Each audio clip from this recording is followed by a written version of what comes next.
All in One Piece by Jill Murphy. Mr. Large was getting ready for work. "Don't forget the office dinner dance tonight, dear," he said.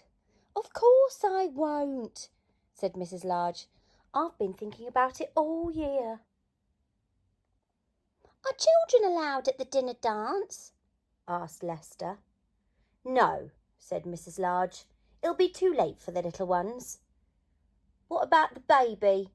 asked Luke.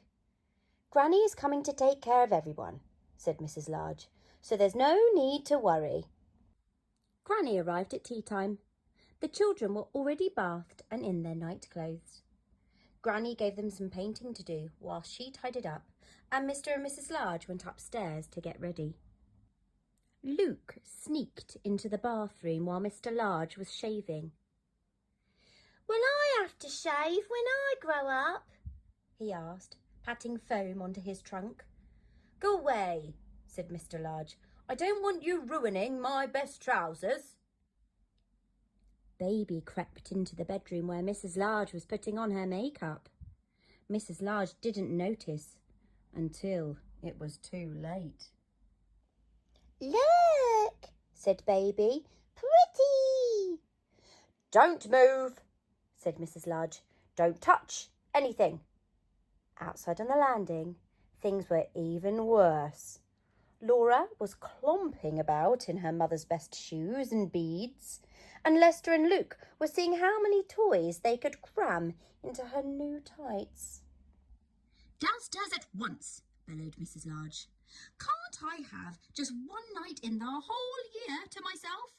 One night when I am not covered in jam and poster paint. One night when I can put on my new dress and walk through the front door all in one piece." The children went downstairs to Granny. Mr. Large followed soon after, very smart in his best suit. At last, Mrs. Large appeared in the doorway. "How do I look?" she asked. "Pretty mummy," gasped the children.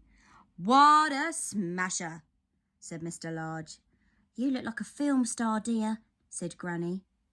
"Hands off, hands off," said Mrs. Large to the paint-smeared children. Mr. and Mrs. Large got ready to leave. "Goodbye, everyone," they said. "Be good now." The baby began to cry. "Just go," said Granny, picking her up. "She'll stop as soon as you've left. Have a lovely time." "We've escaped," said Mr. Large with a smile, closing the front door behind him. "All in one piece," said Mrs. Large, "and not a smear of paint between us." "Actually," said Mr. Large gallantly, "you'd look wonderful to me even if you were covered in paint."